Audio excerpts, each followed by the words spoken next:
InsyaAllah yang terakhir atas permintaan saya jemput Ardel untuk menjemput semua ke Aziata. Beliau duduk dalam keadaan yang kurang sihat tapi semangat dia luar biasa. Jadi kita bagi semangat yang paling luar biasa kepada Sri Kandi kita dan Ardel.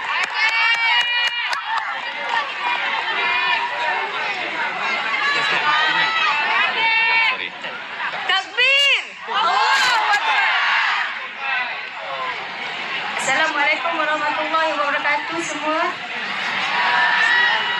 Terima kasih sebab secara sukarela untuk hadir untuk menyambut kami semua. Allahu Akbar. Saya tak dapat untuk berkongsikan banyak. Saya harap semua dapat hadir ke Aziata untuk bersama-sama solidariti demi Palestin. Boleh? Terima kasih semua.